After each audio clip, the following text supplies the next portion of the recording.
People need the opportunity to be good at something.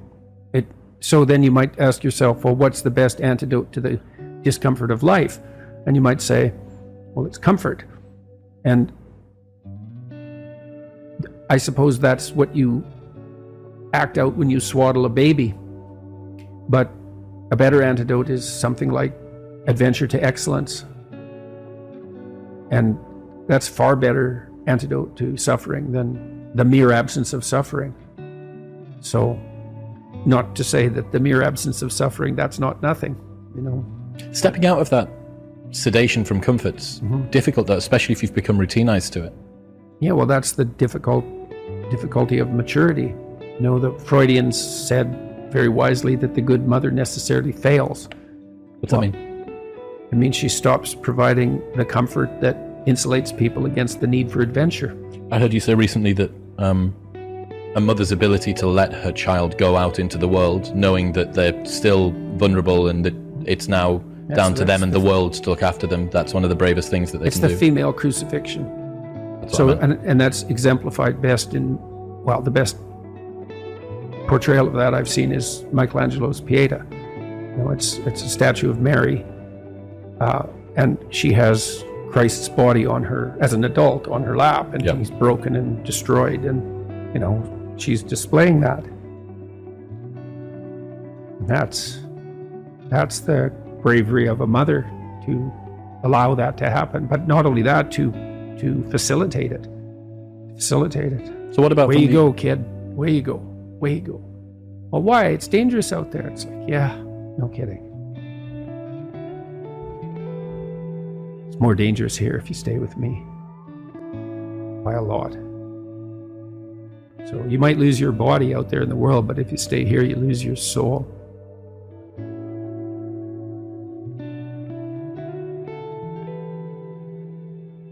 Don't have one plan, right? If you're going to stake yourself on something, you should throw a couple of alternative scaffolds up beside you so that you have somewhere to go. You want to be a doctor. Okay, well, you could be a nurse.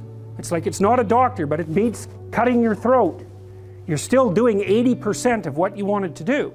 So you want to think about this during your whole life, man. If you're going to take a high risk, you want to scaffold yourself in other areas so that if it fails, the bottom doesn't drop out and you die. And it's also very much worth thinking about with regards to setting up your life in general. It's like, if you concentrate solely on your career, you can get a long way in your career. And I would say that that's a strategy that a minority of men preferentially do. That's all they do. They work like 70, 80 hours a week. They go flat out on their career. They're staking everything on the small probability of exceptional status in a narrow domain. But it's hard on them. They don't have a life. It's very difficult for them to have a family. They don't know how to take any leisure activity. Like, they get very one-dimensional. Now, it may be that unidimensionality is the price you have to pay to be exceptional at one thing, right? Because if you're going to be something like a genius level mathematician and you want to do that or a scientist, say, it's like you're in your lab all the time, you're working 70 hours a week or 80 hours a week, you're smart, you're dedicated, you're unidimensional, and that's how you get to beat all the other people who are doing that. It's the only way. But the problem is you don't get a life. Now, if you love being a scientist and you have that kind of focus of mind, well, first of all, you're a rare person, and second, you're going to pay for it. But fine, more power to you. But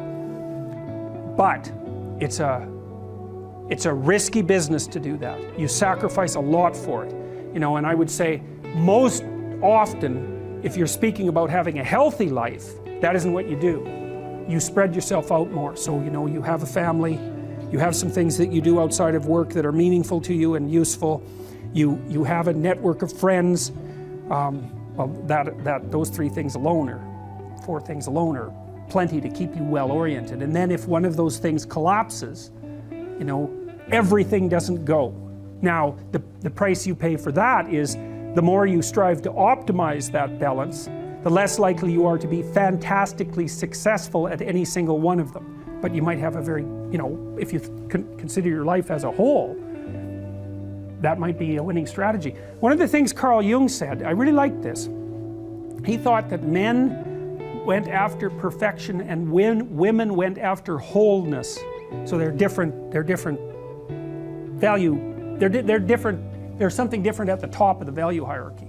So perfection would be stake it all on one thing and look for radical success. Not that all men do that, because they don't, but we're talking about extremes, at least with regards to the men that do that. The wholeness idea is more like, well, I want one thing in my life to be 150%, or I want 5 things in my life to be 80%.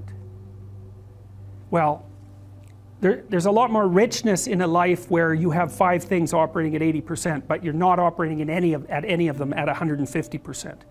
So, and I really believe this because I've watched men and women go through their careers now for a long period of time, and one of the things that, there's lots of things that produce this, but one of the things that I've noticed is that mostly women in their 30s bail out of unidimensional careers.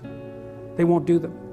They won't put in the 80 hours a week that they would have to put in order to dominate that particular area.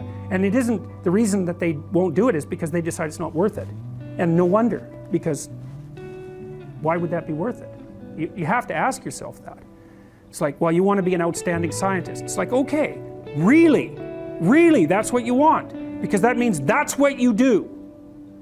Because you're competing with other people, you know, they're smart, they're hardworking, and if you want to be at the top, you have to be smarter and work harder than any of them. And working hard means working long hours. I mean, it also means working diligently, but in the final analysis, it's also an additive issue. If I'm smart and hardworking and I can crank out for 70 hours a week, and you do it for 30, it's like, in 2 years, I'm so far ahead of you, you will never ever catch up.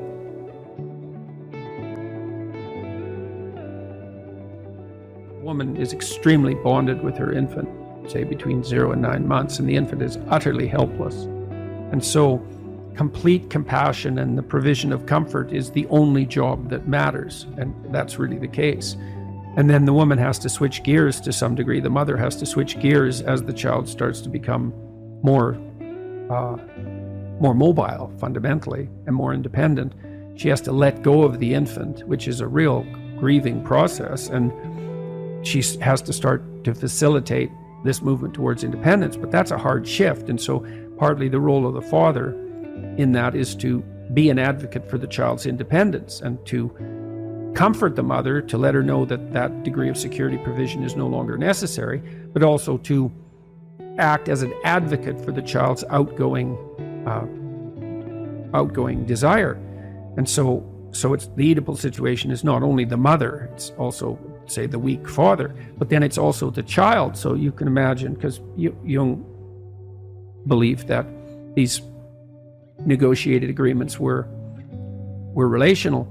So, you know, you're 6, you're in grade 1, maybe you're feeling a little ill, maybe you're not, maybe you're playing with being a little ill, and maybe you're playing with exaggerating how ill you are, and your mom comes downstairs and says, you know, you've got a test today at school, maybe you haven't quite prepared for it, maybe you know you should have, and she says, but you know, you seem to have a tummy ache, maybe you're too sick to go to school. And the kid thinks, well, maybe I could just stay home and, you know, mom could tuck me in and I wouldn't have to take that test and I wouldn't have to confront the world. And he says, yeah, mom, my stomach really hurts. And away we go. And the child has made a choice. And you think, well, that's a catastrophic choice. And you think, well, children shouldn't be held accountable for choices they make at that age. It's like, that child's soon going to be an adult that's going to make very similar decisions. The choice has consequences, and to be held accountable for that is to recognize purely that the choice has consequences and that it is a choice. Now, you know, you could say, well, 95% of the blame is to be put on the mother, and maybe that's an overestimate. I think it probably is. But the child could say, Mom, you don't have to worry about me. I'm going to get up and go do this. And that's choice. And that's the right choice. So these are always chicken and egg problems, obviously, but that fleshes out the complexity of the situation. You know, if you're being enticed down a pathological road, you can accept or reject the invitation. Now, some people are better at enticing and some people enforce it more harshly. And, you know, there's all sorts of individual variability in situations like this, but just because you're offered the bait doesn't necessarily mean that you have to take it. So, and I'm not a determinist. I do believe that people have free will, whatever that means. That's a murky subject and it gets complicated the more you look at it, but whatever. It's still a good shorthand way of describing the fact that we seem to be cursed with responsibility for our own destiny, at least to some degree.